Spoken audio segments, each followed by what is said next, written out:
ಅಭಿನಯದಿಂದ ತೆಗೆ ಪ್ರತಿಭೆ ಅಪಾರ ಅಂತ ನಮ್ಗೆ ಗೊತ್ತಿದೆ. ಅದರ ಜೊತೆ ಅವರು ಕೂಡ ಸಂಗೀತಗಾರರಾಗಿ ಮತ್ತು ಒಬ್ಬ ಕಲಾವಿದರಾಗಿ ಅದ್ಭುತ. ಈ ಎರಡು ಗುಣಗಳಿರೋದು ಭಾಳ ವಿರಳ, ಭಾಳ ವಿಶೇಷ. ಸೊ ಆ ಕಾರಣಕ್ಕೆ ನಾಗಶೇಖರ್ ಸರ್ ಸಿನಿಮಾ ರಂಗಕ್ಕೆ ಅವರ ಕ್ರಿಯಾಶೀಲತೆ ಮುಖಾಂತರ ಕೊಡುಗೆ ಅಪಾರ. ಮತ್ತು ನಾನು ಕೂಡ ಸಿನಿಮಾ ರಂಗದಲ್ಲಿ ಒಂದು ಉತ್ತಮ ಸಿನಿಮಾ ಅಂದರೆ ಇದು ವ್ಯಾಪಾರ ರಂಗ, ಉತ್ತಮ ಸಿನಿಮಾ ರಂಗ. ಆದರೆ ನನ್ನ ಕಣ್ಣಲ್ಲಿ ಆ ಉತ್ತಮ ಸಿನಿಮಾ ಆಗಬೇಕು ಅಂದರೆ ಎಷ್ಟು ದುಡ್ಡು ಹಾಕ್ತಾರೆ, ಎಷ್ಟು ದುಡ್ಡು ಗಳಿಸುತ್ತೆ ಅಂತಲ್ಲ, ಎಷ್ಟು ಪ್ರಶಸ್ತಿಗಳು ಗಳಿಸುತ್ತೆ ಅಂತ ಅಲ್ಲ, ಎಷ್ಟು ದಿನಗಳು ಓಡುತ್ತೆ ಅಲ್ಲ ಅಂತ ನಾವು ಇವಾಗ ಬದಲಾಗಿದೆ. ನನ್ನ ಕಣ್ಣಲ್ಲಿ ಒಂದು ಉತ್ತಮ ಸಿನಿಮಾ ಆಗಬೇಕು ಅಂದರೆ ಅದು ಭಾವನಾತ್ಮಕವಾಗಿ ಎಷ್ಟು ಮನಸ್ಸಿಗೆ ಮುಟ್ಟುತ್ತೆ ಅಂತ.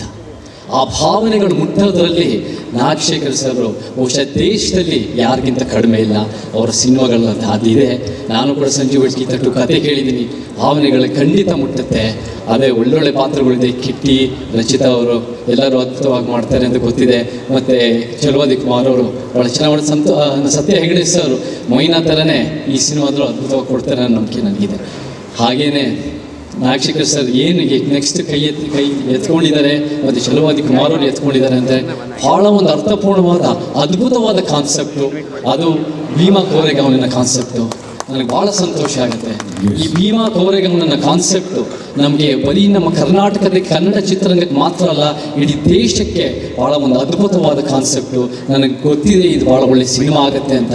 ನಾನು ಕೂಡ ನಾಳೆ ಇದೇ January 1st ನಾಳೆ ಪುಣೆಗೆ ಹೋಗ್ತಾ ಇದ್ದೀನಿ. ಸೊ ಭೀಮಾ ಕೋರೆಗಾಂವ್ನ ಆಚರಿಸೋಕ್ಕೆ. ಸೊ ಈ ಒಂದು ಪ್ರತಿರೋಧ ಮತ್ತು ನಮ್ಮ ಸಾಂಸ್ಕೃತಿಕ ಪ್ರತಿರೋಧದ ಸಿನಿಮಾಗಳು ಹೀಗೆ ಬರ್ತಾ ಇಲ್ಲಿ. ಚಲುವಾದಿ ಕುಮಾರ್ ಅವರು ಇಂಥ ಒಳ್ಳೆ ಸಿನಿಮಾಗಳು ಮಾಡ್ತಾ ಇಲ್ಲಿ. ಮತ್ತು ಕೊನೆಯದಾಗಿ ನನಗೆ ಇವತ್ತು ನಿಮ್ಮೆಲ್ಲರ ಜೊತೆ ಮಾತಾಡೋಕ್ಕೆ ಅವಕಾಶ ಸಿಕ್ಕಿದೆ ಅಂದರೆ ಅದು ನಾಗಶೇಖರ್ ಸರ್ ನನಗೆ ಮೈನಾದಲ್ಲಿ ಕೊಟ್ಟಿರೋ ಅವಕಾಶದಲ್ಲಿ ಭಾಳ ಮುಖ್ಯ ಕಾರಣ ಅಂತ ಹೇಳಕ್ಕೆ ಇಷ್ಟಪಡ್ತೀನಿ. ನಮಗೆ ನಾಗಶೇಖರ್ ಸರ್ ಅವತ್ತಿನ ದಿನ ನನ್ನ ಬಗ್ಗೆ ಅಷ್ಟೊಂದು ಪರಿಚಯ ಇಲ್ಲದೇ ಇದ್ರು ಬಹುಶಃ ಚಿತ್ರರಂಗದಲ್ಲಿ ಎಷ್ಟೋ ಸರಿ ಚೇತನ್ ತಗೋಬೇಡಿ ಅಂದ್ರೂ ಕೂಡ ಅವರು ಒಂದು ಸಾಹಸ ಮಾಡಿ ನನಗೆ ತಗೊಂಡು ಒಂದು ಅವಕಾಶ ಕೊಟ್ಟರು. ಆ ಕಾರಣಕ್ಕೆ ನನಗೆ ಭಾಳ ಧನ್ಯವಾದಗಳು. ಅದನ್ನು ಯಾವತ್ತೂ ಮರೆಯಲ್ಲ.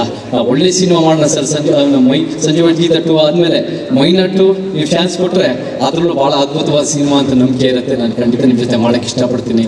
ನನಗೆ ಗೊತ್ತಿದೆ, ಜ್ಞಾಪಕ ಇಟ್ಕೊಳ್ಳಿ, ಸಿನಿಮಾ ರಂಗದಲ್ಲಿ ಯಾರು ನಾಯಕ ನಟ ನಾಯಕಿಯಿಂದ ಓಡಲ್ಲ, ಅದು ಕ್ರಿಯಾಶೀಲತೆ ಓಡಬೇಕು ಅಂದರೆ ಅದು ಒಂದು ಡೈರೆಕ್ಟರ್ ರೈಟರಿಂದ. ಸೊ ಅಂಥ ಡೈರೆಕ್ಟರ್ ರೈಟರ್ನ ನಾಗಶೇಖರ್ ಸರ್ ಇನ್ನು ಬೆಳೀತಾ ಇರಲಿ ಅಂತ ಹೇಳಕ್ಕೆ ಇಷ್ಟಪಡ್ತೀನಿ. ಮತ್ತೆ ಸಂಜು ವೈಸ್ಗಿ ತಟ್ಟು ಮಾತಾಡೋಕ್ಕೆ ಅವಕಾಶ ಸಿಕ್ಕಿದ್ದು ಭಾಳ ಸಂತೋಷ ಆಗುತ್ತೆ. ಜೈ ಕರ್ನಾಟಕ. ಹೆಚ್ಚಿನ ವಿಡಿಯೋಗಳಿಗೆ ಪ್ರತಿಧ್ವನಿ ಯೂಟ್ಯೂಬ್ ಚಾನೆಲ್ ಸಬ್ಸ್ಕ್ರೈಬ್ ಮಾಡಿ, ಬೆಲ್ ಐಕಾನ್ ಕ್ಲಿಕ್ ಮಾಡಿ.